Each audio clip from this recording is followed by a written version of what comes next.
फैसला दिया, बस थोड़ी देर में रुझान सामने आने लगेंगे।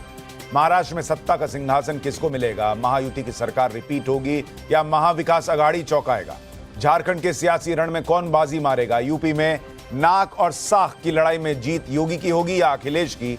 इसकी तस्वीर बस थोड़ी देर में साफ होनी शुरू हो जाएगी। और यह भी याद रखिए कि 2024 के ये आखिरी चुनावी नतीजे हैं, लेकिन जाते हुए साल में ये जो आने वाले नतीजे हैं, ये आने वाले भविष्य में देश की राजनीति की दिशा और दशा क्या होगी, ये सब कुछ तय करेंगे। विपक्ष में कॉन्फिडेंस आएगा या नहीं आएगा? नरेंद्र मोदी का कंधा झुक गया है, ये जो लोग कह रहे थे, उनके कंधे चौड़े हो पाएंगे या नहीं हो पाएंगे? या नरेंद्र मोदी और योगी की जोड़ी जो है, अब वो यहां से और रफ्तार पकड़ेगी? ये सब कुछ आज क्लियर हो जाएगा। और सबसे पहला नतीजा आप टाइम्स नाउ नवभारत पर देखेंगे। कौन कहां आगे है, कौन किस सीट पर पिछड़ रहा है, वीआईपी उम्मीदवारों से लेकर निर्दलीय कैंडिडेट तक, सबका हाल आपको बताऊंगा। और अगर आप स्क्रीन देखेंगे, हमने आपकी सुविधा के लिए तीनों जो महत्वपूर्ण नतीजे हैं जिनके बारे में आप जानना चाहते हैं, महाराष्ट्र, झारखंड और यूपी के उपचुनाव, तीनों को एक साथ रखा हुआ ताकि आप एक नजर डालें और आपको पता चलता रहे कि कहां क्या हो रहा है। साथ ही आप बगल में बिग फाइट्स देखते रहेंगे कि बड़ी बड़ी सीटें, बड़े बड़े चेहरे, वहां पर क्या नतीजे निकल कर आ रहे हैं, क्या रुझान चल रहा है। और इसके अलावा पूरा एनालिसिस भी हम करते चलेंगे कि कहां पर वोटिंग पैटर्न किस तरह का दिखा और उसके नतीजे में क्या रिफ्लेक्शन दिख रहा है। हमारे साथ मेहमानों का एक बड़ा पैनल होगा जो सालों से चुनावों को करीब से देखते रहे हैं, समझते रहे हैं, चुनावी नतीजों का विश्लेषण करते रहे हैं। हमारे साथ स्टूडियो में सीनियर जर्नलिस्ट प्रेम कुमार जी मौजूद हैं। प्रेम जी, बहुत बहुत स्वागत आपका। तहसीन पूनावाला, पॉलिटिकल एनालिस्ट, कांग्रेस समर्थक हमारे साथ हैं। तहसीन भाई, आपका भी बहुत बहुत स्वागत। सुबह सुबह सब उठकर तैयार हो गए हैं और आप भी तैयार रहिए क्योंकि बहुत जल्द रुझान आपके सामने आने शुरू हो जाएंगे। 30 मिनट के बाद काउंटिंग और नवभारत पर सबसे तेज नतीजे हम आपको बताएंगे। यूपी की 9 सीटों के उपचुनाव के भी नतीजे होंगे। वायनाड का भी नतीजा आपके सामने रखेंगे जहां पर प्रियंका वाड्रा इस बार चुनाव लड़ रही हैं। तो वहां क्या होगा? क्या पहली बार संसद पहुंचेंगी प्रियंका वाड्रा? इस पर भी सबकी नजर है। हालांकि वहां कोई बहुत बड़ा उलटफेर हो जाए इसकी गुंजाइश कमी है, लेकिन फिर भी इंटरेस्ट बना रहना चाहिए। और नतीजों से पहले बीजेपी में उत्साह दिख रहा है। बीजेपी दफ्तर में तैयारी है, बीजेपी दफ्तर में जलेबी बननी शुरू हो गई है।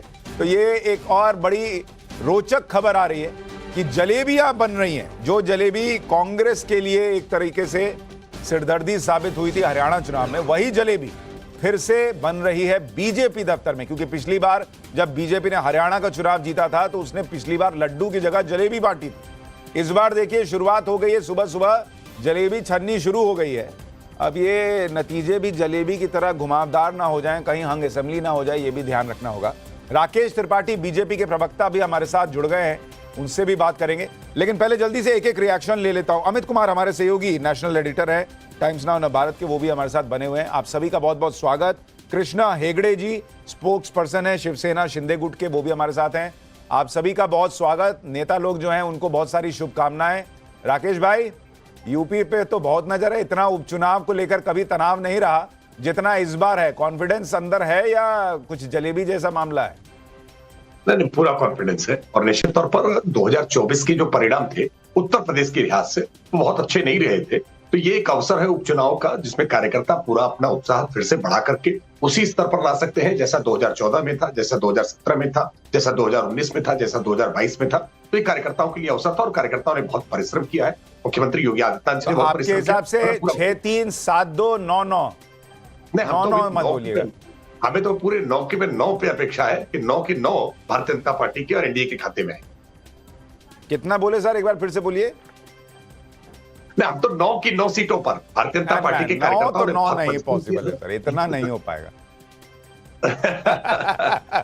तो परिणाम कुछ देर में आ जाएंगे, लेकिन हमने परिश्रम किया है। हमें पूरा भरोसा है कि 9 सीटों पर भारतीय जनता पार्टी के परिणाम अच्छे होंगे। ठीक है कृष्णा हेगड़े जी, आप लोगों के लिए बड़ा इंपॉर्टेंट चुनाव है। शिवसेना से आप लोग अलग हुए, असली शिवसेना कौन है इसका नतीजा आना है।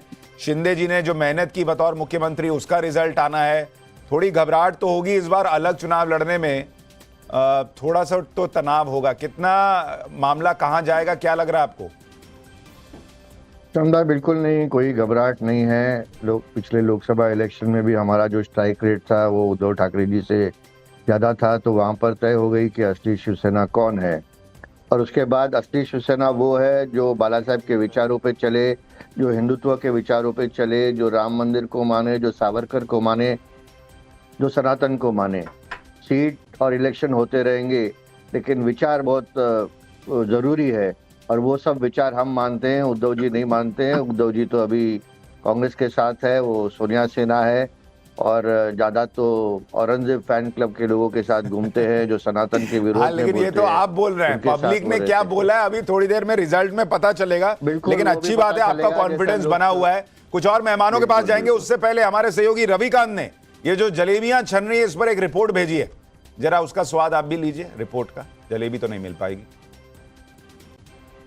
महाराष्ट्र और झारखंड के नतीजे बस चंद घंटों के बाद सबके सामने होंगे, लेकिन इन सब के बीच में भारतीय जनता पार्टी में तैयारियां पूरे जोरों पर है। सुबह सुबह का वक्त है, आप देखिए किस तरीके से यहाँ पर जलेबियां बनाई जा रही हैं कि जीत के बाद भारतीय जनता पार्टी के कार्यकर्ताओं का मुंह जो है वो किस तरीके से मीठा कराया जाएगा। इसके साथ ही आप देखिए खाने पीने की जो पूरी तैयारियां हैं वो भारतीय जनता पार्टी के ऑफिस में सुबह से चल रही हैं। इधर अगर मैं आपको दिखा पाऊं तो वहाँ पर देखिए किस तरीके से आलू और गोभी की सब्जियां जो है वो बनाई जा रही है, और जो कारीगर हैं वो सुबह से यहाँ पर काम कर रहे हैं। तो आज महाराष्ट्र और झारखंड के साथ साथ उपचुनाव के नतीजे भी आएंगे, और भारतीय जनता पार्टी पूरी तरीके से उम्मीद कर रही है कि वो इस चुनाव में एक बार फिर हरियाणा की तरीके जीत हासिल करेगी। देखिए जो कारीगर हैं वो लगे हुए हैं यहाँ पर।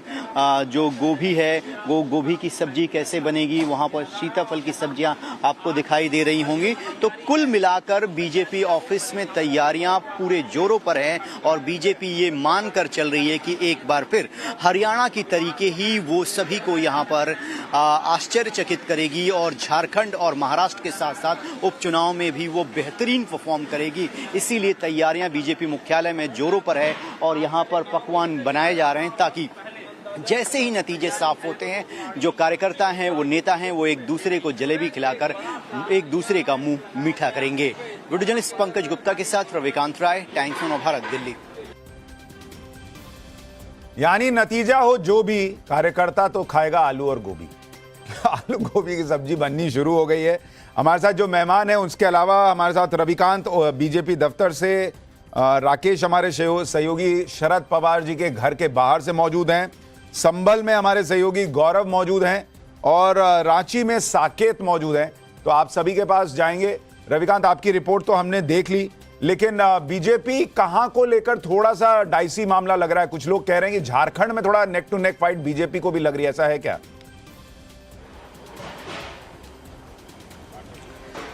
देखिए सुशांत, आपके सवाल का जवाब दूंगा, लेकिन उससे पहले हरियाणा में जिस तरीके से जलेबी एक बड़ा मुद्दा बन गई राहुल गांधी के बोलने के बाद, देखिए सुबह से सारा फोकस जो है वो जलेबी पर है, और यहाँ पर जितने भी भारतीय जनता पार्टी के मुख्यालय में कारीगर हैं सबसे पहले यहाँ पर जलेबी ही बनाई जा रही है। और भारतीय जनता पार्टी के कार्यकर्ताओं ने हरियाणा में जीत के बाद जलेबी बांटकर जो है एक तरीके से संकेतात्मक जो मैसेज था वो भी दिया था। रही बात महाराष्ट्र और झारखंड की, तो बीजेपी को ये लगता है कि उसने पूरी ताकत के साथ जो है महाराष्ट्र और झारखंड का चुनाव लड़ा है, और झारखंड में जिस तरीके के रिस्पांस मिले हैं उनको ये लगता है कि वो झारखंड में एक बार फिर जो सत्ता परिवर्तन का खेल है वो होगा, और बीजेपी वहां पर सरकार बनाने में कामयाब रहेगी। लेकिन महाराष्ट्र को लेकर थोड़ा संदेह जो है कुछ रीजन में है, लेकिन जो वोटिंग परसेंटेज बढ़ गया है उससे बीजेपी को ये लगता है कि लास्ट मोमेंट पर संघ के कार्यकर्ताओं ने जिस तरीके से निकलकर लोगों को मोबिलाइज किया, महिलाओं का जो वोटर टर्नआउट है वो बढ़ा है, वो बीजेपी के पक्ष में ठीक है, आप कह रहे हैं कि बीजेपी दोनों राज्यों को लेकर कॉन्फिडेंट है। राकेश जी हमारे साथ बीजेपी के हैं, वो कह रहे हैं यूपी को लेकर भी वो लोग कॉन्फिडेंट हैं। जल्दी से हम कुछ मेहमानों के पास भी चलते हैं, फिर रिपोर्टर्स के पास लौटूंगा। तहसीन, आपको इन तीनों में से, जो अभी हम कह रहे हैं वैसे कुछ और राज्यों के भी उपचुनाव के नतीजे आने हैं, लेकिन आपको इन तीनों में से किसके नतीजे पर सबसे ज्यादा फोकस है कि यहां क्या होगा देखें जरा, या लग रहा है वहां मामला फंसेगा? सबसे पहले तो सुशांत जी, आपको सभी दर्शकों को गणपति बाप्पा मोरया। और जलेबी बने या ना बने, मेरे घर पर मोदक बनी है और मैं मोदक सबको भेज दूंगा। तो मोदक का त्योहार है।